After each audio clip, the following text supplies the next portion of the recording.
शिव गुरु के चरणों पर नाम करती हूँ, मैया पार्वती के चरणों पर नाम करती हूँ। शिव गुरु मेरा प्रणाम स्वीकार कीजिए।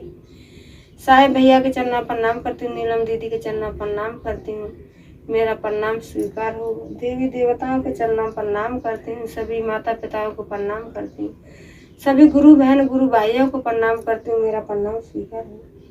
आइए, आप सबका कमलेश भक्ति चैनल पर स्वागत है। मैं आपको और एक चर्चा सुनाने जा रही हूँ। चर्चा बहुत सुंदर है। देवों के देव महादेव की आधी चर्चा नहीं सुननी चाहिए, पूरी ही चर्चा सुननी चाहिए। आधी चर्चा सुनने पर देवों के देव महादेव का अपमान होता है, पूरी सुनने पर सम्मान होता है। इसीलिए पूरी ही सुननी चाहिए। और कमेंट में लास्ट में हर हर बोले ओम नमः शिवाय जरूर लिख देना चाहिए। जरूर लिख देना चाहिए। और मैं इंस्टाग्राम पर भी हूँ, इंस्टाग्राम पर फॉलो कीजिए, लाइक कीजिए। आइए, मैं आपको एक कथा सुनाने जा रही हूँ। कथा बहुत सुंदर है। एक व्यापारी थे। तब व्यापारी के दो पुत्र थे। तो दोनों पुत्र शादी योग्य हो गए थे। तो दोनों की शादी हो गई।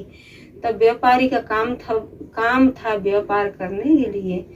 तो क्या हुआ कि जो बड़ी वाली पत्नी थी उसके पास में कोई बच्चा नहीं था, और छोटी वाली थी उसके पास में बच्चा थे, और जो बड़ी वाली थी उसके पास में कोई बच्चा नहीं था। तो सब कोई उसका अपमान करते थे। घर में भी उसे बोलते थे कि तू बांझन है, तेरे पास बच्चे नहीं है। और आस पास के भी बोलते थे कि तू बांझन है, तेरे पास बच्चे नहीं है। इसी तरीके से तब बेचारी को बहुत कष्ट होता था। और जो सास थी तो सास भी उससे यही बातें बोलती थी कि तू बांझन है और तू कलमुई है, यही सब बातें बोलती थी। और जो छोटी वाली थी तो उसके पास में संतान थी, तो उससे बहुत प्यार करती थी, उससे बहुत प्यार करती थी। और उसे अपना जो प्यार करती थी हर चीज से उसको ही रखती थी। और बड़ी वाली का कोई सम्मान नहीं होता था, अपमान नहीं होता था। तो ये बड़ी वाली ये सब देखती थी।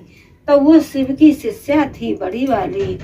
तो वो बेचारी अपने भगवान का पूजा पाठ करती थी, भगवान का नाम लेती थी, भगवान का पूजा पाठ करती थी, नाम लेती थी। और कहती थी कि हे प्रभु, हे भोले बाबा, बस मुझे तो आपका ही सहारा है, हे प्रभु मुझे आपका ही सहारा है। इसी तरीके से तब कुछ दिन बाद और क्या हुआ कि सास वैसे भी उसकी गलती कहती थी और सारा काम भी कराती थी। तो कुछ दिन बाद सास ने और ससुर ने दोनों को घर में से निकाल दिया और कहने लगे कि तू निसंतान है, तू बांझन है और तू मुंह दिखाने लायक नहीं है। इसी तरीके से और उसको निकाल दिया, घर से निकाल दिया। तो बेचारे दोनों पति पत्नी एक जंगल में जाकर के रहने लगे, जंगल में जाकर के रहने लगे। और वहीं पर एक छोटी सी मढ़ैया बना ली और वहीं बेचारी अपने देवों के देव महादेव का पूजा पाठ करती थी। और वहीं नमः शिवाय नमः शिवाय नमः शिवाय बड़ा विश्वास करती थी और विश्वास के साथ पूजा पाठ करती थी। इसी तरीके से समय चलता रहा।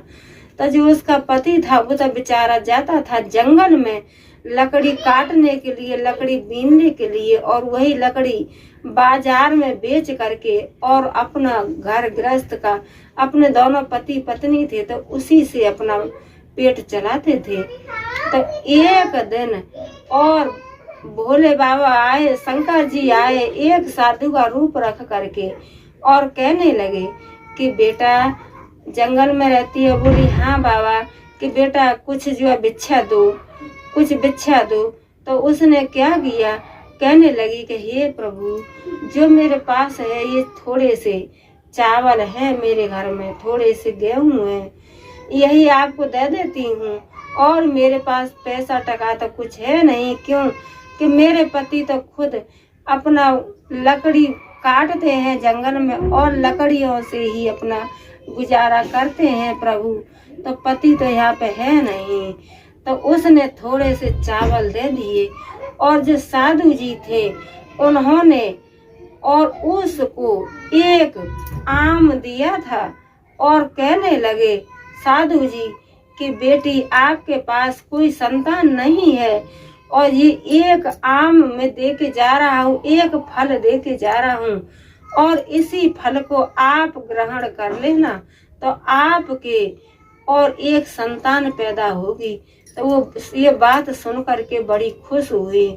तो उसने क्या किया कि साधु जी को थोड़े से चावल दिए और साधु जी तो थोड़े से चावल लेके चले गए और उसने जो आम था, फल था, उसको काट करके उसको न खा लिया, आम को खा लिया और खा करके अपना जो है रहने लगी। तो उसकी कोख में बच्चा आ गया तो 9 माह बाद और बेटे ने जन्म लिया। तो कुछ दिन बाद वही साधु जी तो थे नहीं, मैया पार्वती और शंकर भगवान एक छोटे छोटे बच्चों का भेष रख करके और दोनों आए और दोनों कहने लगे कि हम तो भिखारी हैं और दूसरे गांव से आ रहे हैं, हे माँ तुम्हारे पास कुछ खाना हो तो हमें दे दो, माँ तुम्हारे पास कुछ खाना हो तो हमें दे दो। तो उसने क्या किया कि उसने जो है खाना अपना दोनों पति पत्नी के लिए बनाई थी, तो वही खाना और जो है दोनों को दे दिया और बड़े भाव से खिलाया था, बड़े प्रेम से खिलाया था। सारी इधर उधर की चिंता छोड़ करके और बड़े भाव से दोनों को खाना खिलाया था। तो कहते हैं कि भाव तब भगवान क्या खाते हैं क्या पीते हैं नहीं, वो तो एक भाव के भूखे हैं प्रभु। तो इसी तरह उसने और बेचारी ने अपनी मढ़ैया में बिठाए और दोनों को बड़े भाव से अपना उन दोनों को खिला करके और दोनों पति पत्नी गए जा रहे थे। तो जो जिन बर्तनों में उन्होंने खाना खाया था तो वो बर्तन सोने के बन गए, थाली लोटा गिलास सब कुछ। तो वो बेचारी जो है जैसे सोने के बने तो बड़ी खुश हुई और कहने लगी हाथ जोड़ करके भोले बाबा से कहने लगी कि हे प्रभु आप मेरे घर में आए और मैंने आपको पहचाना नहीं और मैया पार्वती भी आपके साथ में थी, लेकिन प्रभु मुझे माफ कर दो कि आपको मैंने मैया पार्वती को और आपको पहचाना नहीं। हे प्रभु मैं अपनी गलती की क्षमा मांगती हूँ, हे भोले बाबा मुझे माफ कर दो कि मेरे घर भोले बाबा मैया पार्वती आई और मैं पहचान ना पाई। तो वो बर्तन थे सोने के बन गए और शाम को जब पति आया था पति देख करके बड़ा खुश हुआ। तो पति कहने लगा कि ये सब तो भोले बाबा की कृपा है, हम कुछ नहीं जानते हैं, ये तो भोले बाबा की कृपा है। तो उन्होंने और वहीं पे और एक बढ़िया सी कोठी बनवा ली और प्रभु की कृपा से कोई चीज का कमी नहीं रहा, कोई चीज से कमी नहीं रहा। तो दोनों पति पत्नी अपने देवों के देव महादेव की पूजा पाठ करते रहे और उन पर श्रद्धा और भक्ति से विश्वास किए। तो प्रभु की कृपा से उनके पास में कोई भी चीज का कमी नहीं रहा। कहते हैं कि उनकी कृपा से एक बेटा भी मिल गया और घर भी बन गया और कोई भी चीज की टेंशन ना रही। तो कहते हैं न कि जो भी कोई अपने दिल की बात अपने प्रभु को बताता है तो प्रभु उसकी हर मनोकामना पूर्ण करते हैं और प्रभु उसे हर कष्ट से दूर करते हैं। प्रभु कभी भी अपने भक्त को और कष्ट में नहीं देखते हैं। बोलो मैया पार्वती की जय, बोलो शंकर भगवान की जय।